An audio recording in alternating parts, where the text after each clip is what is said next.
Alright, what is up guys? It is Robert at Gaming with Me, and welcome to a video looking at The Wizard.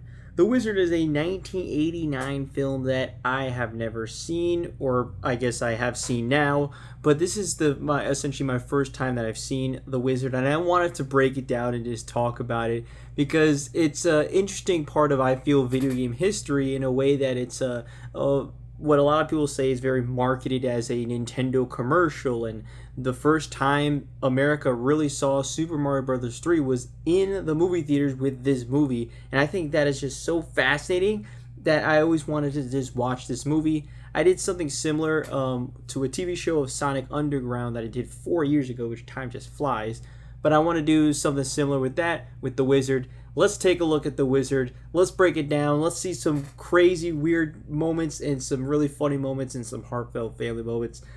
Let's take a look. Right off the bat, we're introduced to a few different characters. One is Jimmy. He's essentially the wizard who's going to be the big video game guy.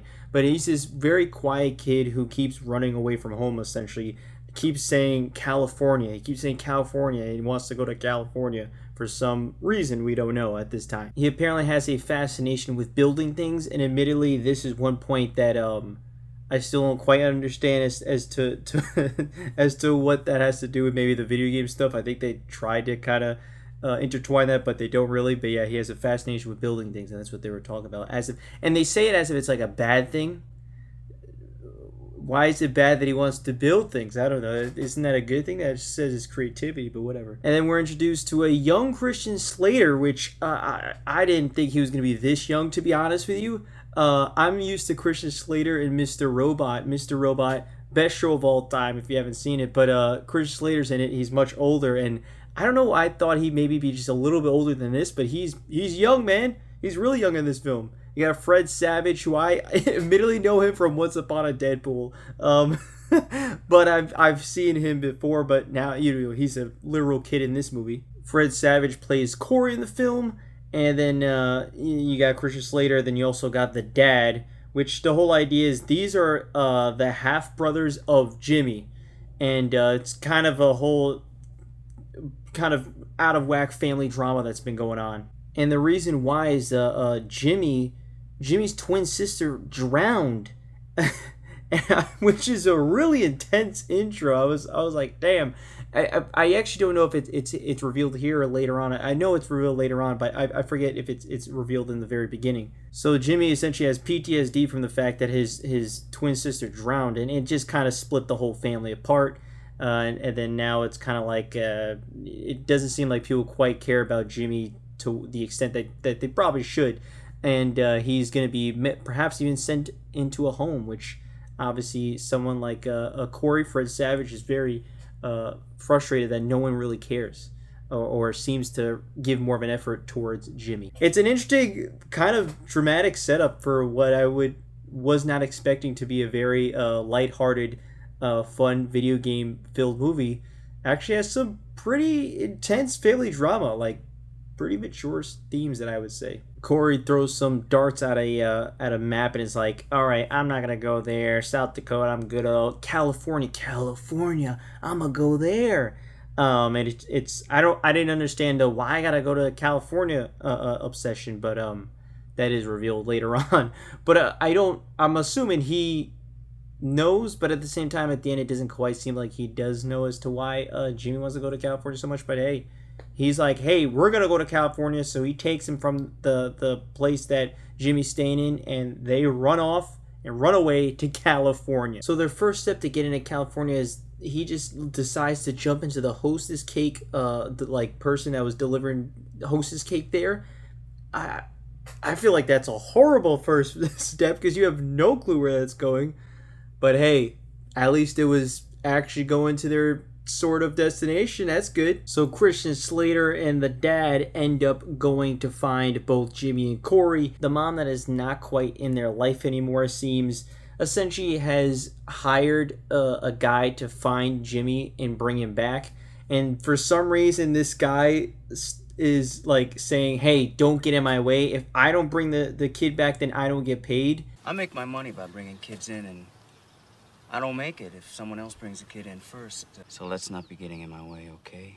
that kind of seems a little weird. That can't be how it works.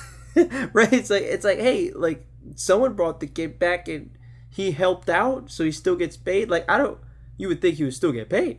But this becomes a whole side story of side plot of Christian Slater and the dad versus the guy who's trying to pick up Jimmy, and it is pretty comical. So like 16 minutes into the movie, we see our first ever video game, which is Double Dragon. And essentially Corey is trying to get some tickets to California, bus tickets, and essentially tells Jimmy to just play this thing. I'm gonna go and get some tickets just to distract him essentially. And if Jimmy ends up playing, Corey doesn't get tickets because it's too expensive. And as he's walking away trying to hide from a police officer, he looks at the score that he just made of Double Dragon, and he's amazed that he made 50,000 points on Double Dragon. He's like, "You made 50,000 points on Double Dragon?" And it's just kind of that first hint of him being a savant at video games. You got 50,000 on Double Dragon? I thought that was a pretty fun way of showing how he's a savant at video games. I thought it was pretty cool. We are introduced to Haley, who sees that these two guys are trying to hide from the police, and so she is very fucking nosy and goes to them and says, "If you don't tell me what you can do, I'm gonna scream," which is pretty fucked up. It's like, hey man, back up, mind your own business. However, Haley forgets the fact that she's even there talking to them to find out why they were there, because she immediately says, well, he's kind of dumb looking, and then he's like, no, he just got 50,000 points Double Dragon. She's like, get the fuck out of here, no way. So Corey says, well, you want to bet $6 and whatever cent, 80 some cents, and she's like, well, I don't have that money. And he says, well, you could cash in your bus ticket and then you can make that bet, which she agrees to that, which is insane. Why are you that curious?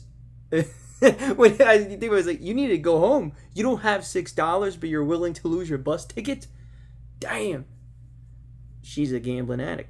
Oh, which actually makes sense because we actually find that out later on. I guess it does tie into it. I didn't think about that, but everyone ends up missing the bus because they end up arguing, but in the end of the day, they wouldn't have had time to make that bus anyway. But Haley's like, great, now I'm stuck here. Well, you just bet. Why would you bet? If you really needed to make that bus, why would you bet the bus ticket away? Well, again, as we see, her family has a long line of gambling addiction. Well, at least the mother. So I guess, to be fair, she has that family tree behind her. But it is funny. It's like, great, I missed it. Well, it's your fault. I mean, yeah. As Jimmy goes through Ninja Gaiden like it's nothing, Haley brings up the video game contest, Video Game Armageddon, over in California, where he could win $50,000 if you win. And she believes that he could win. Jimmy could win if that's what they do when they get there. So she's like, I'm coming with you guys I have to get a split of the pie, obviously, as I'll help you get there. They are kids, but at the same time, it's like, how you think this guy's gonna win this video game contest after seeing him play 2 games? You're like, this guy, if he could beat me, why can't he beat any other video game head person? And I'm like, well, what if you are just also an ordinary video game head? Like, sure. But hey, they say, all right, let's go to California and try to win that $50,000.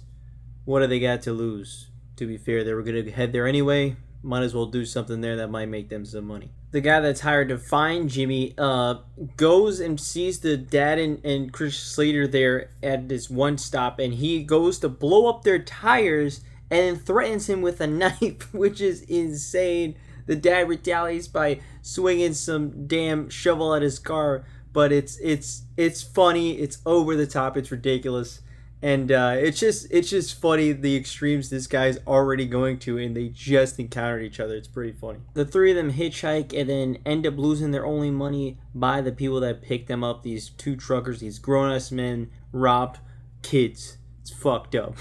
To make some money, they use Jimmy in these different bars and different areas and go to arcade cabinets and tell Jimmy to play against some people, and he beats every single person making money, which is pretty damn cool. I like the way they actually do that. I like the idea of, hey, let's just go around by making money. Let's just bet on video games. Have a little video game competition of ourselves. He could beat you. on. For some reason, everyone judges him, which I don't know, it doesn't make any sense to me. I can understand maybe the adults looking at the kid, but if it's like another kid and another kid, it's kind of like, all right, bro, like, you guys are the same. As they camp out throughout the night, Corey and Haley have a little discussion, and he's like, how come, you sure you never get scared? Because she's saying, oh, she never gets scared while traveling alone. And so he, for some reason, puts on a mask that I don't know why he has that, but it's like a Halloween mask. And her first instinct when she sees him, it's not even like a scary, it's like just literally just turning, seeing him, and instead of saying, I'm not scared or something, she just punches the shit out of him. I mean, damn, that was a hard-ass punch for Fred Savage. Goddamn. It's so hard. I got these power magazines to help Jimmy, so we could teach him the secret tricks in each game. One thing that I just find interesting is that I don't think throughout this whole game they say the word Nintendo. And that's why it's hard to make this even like it's like a video game advertisement, because they never say Nintendo Entertainment System, Nintendo. They say Super Mario Brothers and stuff like that, but they never say Nintendo. Even right now, when she says, oh, these power magazines that help you learn different games, that's Nintendo power magazines. But she doesn't say Nintendo. It's actually very interesting. If they really were trying to push an advertisement and sell something, you would think they would say the full product of the name, but I don't know, it's interesting. Then we run into Lucas and the very, very famous, iconic Power Glove scene. Power Glove. It's just so damn funny. What has not been said about this scene? But, you get the Power Glove, and there's these robotic-ass sound effects that do not happen when you press the buttons. And it accurately works so well, which does not work like that. Apparently, in real life, I haven't played it myself, to be fair, the Power Glove, but everything I've seen on the internet of people using it, it doesn't play like that. And it's just so funny. It's so hilarious. And you could maybe view that as maybe some advertisement, because especially the way he's like, just the Power Glove. I love the Power Glove. It's so bad. I love the Power Glove. It's so bad. Like just the way he says it, the way he looks into the eyes of like Haley stuff, it is so damn hilarious and great. It is just iconic. It's great. It's great. This is also where Corey is like, "Hey, keep your Power Gloves away from her, though." And it's like, oh, he's liking Haley. Oh, I think that was pretty obvious it was going to happen, but yeah, that starts to happen. And it turns out that Lucas is also heading to Video Game Armageddon. So, will we see Lucas again? Maybe. With Power Glove though? Maybe. One morning, Jimmy is just building some little like structure with like popcorn buckets, and Fred Savage gets really pissed, and it's like, why are you doing this? Look at this guy, he's doing nothing. And he knocks it all down, and I'm just like, what is with these people not letting him just build shit? Like, there's nothing wrong with that. There's zero things wrong with that. And I don't know, I guess they could have maybe find something that was a little bit more like, oh, it's literally nothing. But like, the guy is just building things, which is, to be fair, not a bad thing. And yeah, it almost seems like maybe Jimmy is worried because essentially he lost to Lucas. He technically never played, but Jimmy's like, I don't want to quit. And they're like, what? You just said something. And so they essentially continue on. They end up getting chased by these dudes that Jimmy beat in a game and got their money to get their money back. And they get their money stolen, of course, again. I don't know how the hell they even found them. Very convenient, whatever. But of course, as Corey starts running away, he knocks down the popcorn bucket structure. Why do they hate this guy's building so much? Poor Jimmy and his popcorn bucket structure. The feud between the father and the guy that is hired to get Jimmy is just insane. They run into each other, and the father crashes into his car, and he says, the father says, "You make money off of little kids, you miserable jerk! You ought to be shot!" the fact that he says you ought to be shot is hilarious to me. I just like, yeah, I mean, I could be wrong, but that's gotta be probably an actual job, right? You're like, it's like essentially you're a detective. I don't know, investigator. I don't know.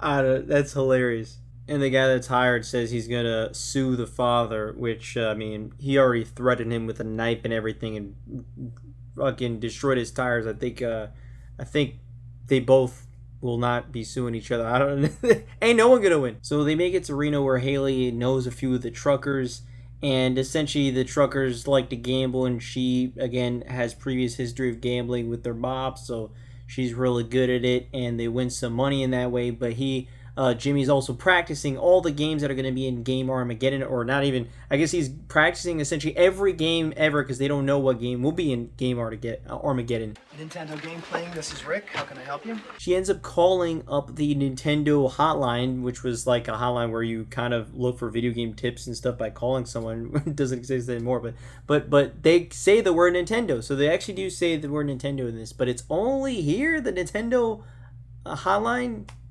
Video game help, Nintendo video game help is what they say. Is okay, interesting. In order to make it easier, you gotta call the video game hotline. So she starts writing down notes so Jimmy can learn it. I think it's pretty funny. The guy paid to pick up Jimmy ends up in the same place in Reno as them in the arcade and everything, and grabs Jimmy. And Haley hilariously yells out to distract everyone and try to get him away from Jimmy to say, he touched my breast, and I was not expecting it, and I thought it was hilarious. And I was like, what the fuck? Where did that come from? But hey, man, it worked. And yeah, they took him out. The guards dragged him out, and that is pretty damn funny. I was not expecting that, which was just so funny. The three end up staying over at Haley's home, which is essentially a trailer, which Haley was really saying that she had this big nice house, but she doesn't really, and that's because, well, her mom was a gambling addict and would gamble everything away, and so I guess the two of them have something in common. I mean, Fred Savage, you know, that wasn't his literal mother, that was his stepmother, but Haley didn't have seems like had a very responsible mother herself, so it was, you know, something in common. But then they have this awkward ass kiss, which there's a little humor thing where he's like, he tries to kiss her and she's like, I'm not kissing no boy, and he's like, well, would you kiss a girl? But like, yeah, I mean, I don't even know why that has to be in this movie, this awkward ass kiss, because I don't know. When I envision as a kid, I guess, you know, when you envision yourself as a kid, and it's like, oh, you go on this big trip with this girl, and then you start to fall in love with this girl or something, and you kiss her or whatever. Maybe, I guess something like that if you're writing it that way, but I don't know. Awkward ass kiss, man. Then the guy trying to get Jimmy is calling to look for a Haley and her address, and he just says, I touched her breast. She doesn't have any breasts. That line of she doesn't have any breasts is just funny as hell to me. It just, again, I wasn't expecting that. I guess the movie's PG, and I don't even think that PG movies nowadays would do something like that, to be quite honest with you. I thought that was pretty funny. Jimmy ends up getting snatched up by the guy who's trying to find him, and Haley calls up some truckers to help out, and they stop him and kick his ass. And the guy later says, So you touched her breasts, huh? Oh my god. You know, the fact that they keep going with that is just, it's pretty funny, I ain't gonna lie. And so they beat his ass up, which is just, it's great. That was pretty damn good. This movie is distributed, and I believe it was just made by Universal, so Video Armageddon is in Universal Studios, which you could say that is technically an advertisement, which I don't really quite count it as that, but it is technically, by all means, you know, hey, we're using our space, we're using our lot, let's just make it that. So if you really want to think of it as an advertisement, sure, but Universal Studios Hollywood, it would presumably be. And you got some weird ass adults around these kids, man. The way they talk to the kids, it's a little off, a little strange, but it is humorous. But you know, if I was a parent, I wouldn't want my kid interacting with these adults, to be completely honest with you. They're a little weird. So Jimmy competes in Video Armageddon and does make it to the final, along with Lucas and this other random person. And it's like, oh, they made it. They have Video Armageddon. Nice. Fun fact, a part of Lucas's little group there, if you notice on the left is a young Tobey Maguire. Yeah, Tobey Maguire, this is his first ever movie apparently, and he's uncredited, but that is him, Tobey Maguire. The three end up jumping on the Universal Studios tour, which is an awesome attraction, by the way. I love that damn studio tour. But they go in through the studio tour, and the guy who's trying to get Jimmy also runs on there, and they're causing a big wreck. And the dad and Christian Slater also end up trying to get that guy away from them, and it's a whole ordeal. And it's just so funny that what the worker says about just sit down and have fun, damn it. the way he said it is so good, and I think it's just so damn funny. That's like one of the best lines in this movie. Just sit down and have fun, damn it. You can use that for anything in the world. It's so good. Please sit down and have fun. Just sit down and have fun, damn it. Jimmy ends up making it on the stage just in time for the finale of Video Armageddon, and they reveal Super Mario Bros. 3 on screen. Super Mario Brothers 3!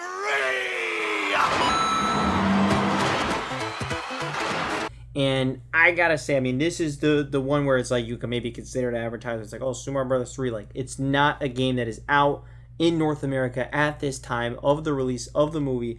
And it's also technically, unless you look at some magazines of the Japanese release, this is the first time you're seeing video footage in America of Super Mario Bros. 3. And that must have been mind-blowing. If you didn't know going in, especially going in, like if you're a Mario fan or something and you're seeing this, you know, for the first time in a movie theater, I'd be like, oh my god, Super Mario Brothers 3?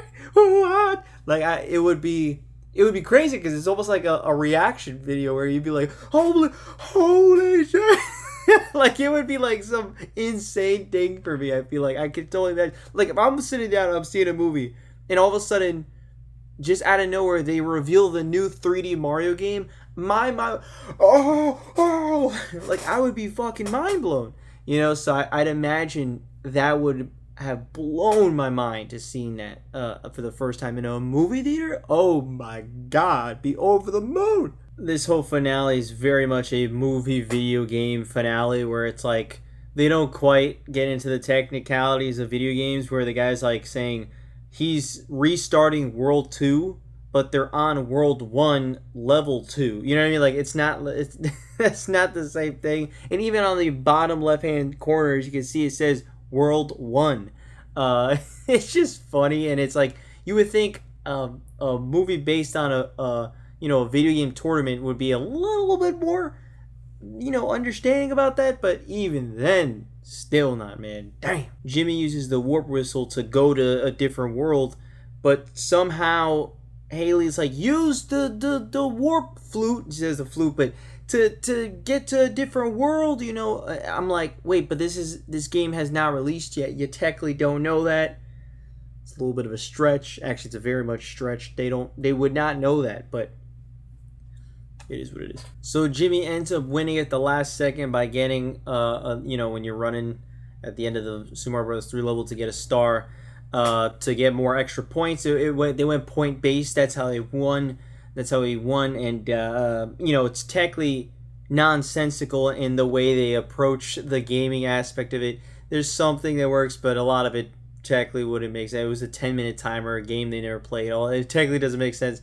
But it is a fun watch. I'm not going to sit here and be so overly, mad at it or anything. Like, in the end of the day, this was the 80s, and I think they really respected, this video game, to be honest with you. Then wrapping up the movie, Jimmy runs out to this dinosaur place, and the whole family essentially runs out to see why Jimmy's runs to this place. And this was a spot that whole family took a photo there and were there before, and that's where he essentially, you could say, is saying goodbye to his twin sister one last time in that area, and that's where California was. It's a pretty nice moment that is a little bit of a tearjerker, I gotta say, and I just wasn't expecting that in this movie. Then essentially the mother says, hey, why don't you take our boys home? So instead of Jimmy riding with the mother, he ends up riding with, his half-brothers, his dad and all that, and then also Haley. But it's interesting that they really do kind of villainize the mother a lot in a way where he doesn't even hug the mother. I find that a little strange, but I guess it is what it is. But it's a interesting little thing. I feel like that they kind of, I don't know, they never really addressed that. But yeah, then they drive home and the credits roll, and yeah, that was a surprisingly nice, heartfelt ending, man. That I think was really damn good, that I was not expecting. Honestly, The Wizard is way better than I thought it would be. It has a lot of fun. It has some heart. It has family. It has comedy, and it has video games. It's this nice road trip movie that I wasn't expecting to like all that much. I've always heard, oh, it's so bad, people bashing it, and oh, it's got bad reviews and all that. But watching it now and today, I'm like, I've always heard, oh, it's one big gaming advertisement, but I just don't see it. I'm be completely honest with you. Like, they don't even say Nintendo Entertainment System. Like, if someone saw this movie, the internet wasn't like that. Like, you still wouldn't quite know where to go to pick up a Nintendo Entertainment System. I understand it was big back in 1989 anyway, so you knew about it, but it's not quite advertisement to, like, stick it to the point to where people kind of make it be like. You say Simon's Quest. That's not even the full name of the game. Like, if there's someone's really trying to market it and sell it to someone, it'd be like up in your face, like, blah, blah, blah. Like, in the end of the day, it's a video game tournament. Of course you're gonna have real life video games in it. It's better than having fake ass video games that don't exist, to me. Like, I quite like the idea of like having real video games that you see. Oh, this makes more sense. I don't know. I don't think it's this big advertisement that people are making it out to be. And looking up the development of the movie, it doesn't sound like it was even pitched as that, to be quite honest with you. What they wanted was, they wanted to make a movie based around like the Nintendo World Championships. They wanted to make an idea of a video game tournament. And they went to Nintendo so they could license it, so they could use real video games. That makes sense. Like, it was never meant to be some super elaborate commercial towards Nintendo, to be completely honest with you. They only said Nintendo one time on the hotline thing, but they didn't even say Nintendo Power. If they really wanted to push stuff, they would have said Nintendo Power. Oh, I bought it at it's on the magazine shelves, someone picking it up. Like, I don't view this as really an advertisement, to be completely honest with you. I just think it's a video game tournament movie, a family road trip movie with a video game tournament featuring real video games, which makes sense. I don't know. I think it was really good. I think it was a fun-ass movie that was surprisingly very funny, had a lot of charm to it, and surprisingly heartfelt, with genuine characters in this family. Like, I was not expecting them to go that far in terms of some of the stuff. So yeah, I think The Wizard is a good movie. I do. I think this is a very fun movie that is honestly pretty rewatchable, that you could watch this and just have this nice movie. So yeah, that is The Wizard. What did you think about The Wizard? Again, this is my first time watching it. I'm 26 right now. So I wasn't a kid watching this or anything, so I have no nostalgia for it. To me, it's just, again, I don't see this as a gaming advertisement because they don't really push the games like that. You could say, oh, what about Universal Studios? I guess, but even then, I just don't really see that as being pushed towards it. They could really, if someone really wanted to go all out and push things, when you show like Mega Man, the name Mega Man is not even on the thing. Like, how would people know that, oh, if you're just watching them, oh, I gotta get the new Mega Man game. Like, they would say it if they're advertising it.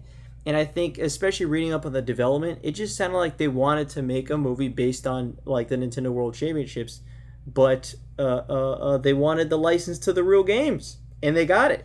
So I don't really consider that an advertisement personally, but apparently a lot of critics do, and they see it as this, oh, this is one big advertisement. Even look it up on Reddit and stuff. I think people just, unfortunately, people like to mimic and say the same shit that everyone else is saying. But watching it, I'm sitting here, I'm like, I don't see it. I don't see it as one big advertisement. I think this is a surprisingly well-made movie. Yeah, there's over-the-top shit in terms of like a lot of conveniences and everyone meets up in the same location, all the type of stuff. But in the end of the day, it's a funny movie that is comedic with some heartfelt moments and integrates the video game things really well, I think. But yeah, that was The Wizard. I want to do some more video game movies for sure in the future. I don't know if this video will even stay up. We'll see how badly copyright claimed I get. Hopefully they don't shut it down. We'll have to see. But see how much clips I could get away with and stuff. I'm not too sure how that's gonna work. But yeah. So The Wizard. Have you seen The Wizard? Did you like it? Did you not like it? Let me know down in the comments below. I'll see you all next time. The Wizard, man. I enjoyed it. I really did. I think it was a really good movie. I thought it was funny. I thought it was heartfelt. And it incorporates movies video games in a really good way. I would like to see a video game tournament movie, like a genuine, it from beginning to end is about a video game tournament. And yeah, incorporate real video games. I don't care. I'm not considering that an advertisement personally. Like, it's a video game tournament. Like, I like the idea of it. I don't know. I think they did a good job. So yeah, The Wizard. It's not bad. Peace. I understand that none of us are real perfect, wearing some mask to disguise all the hurt, and inside is dark, so just open the curtain. It goes for so many things. Playing with the Barbie when I was just 3. These other boys could just hardly believe. Playing this plastic considered their action figure. I actually get some parents triggered. Being a man is a wish.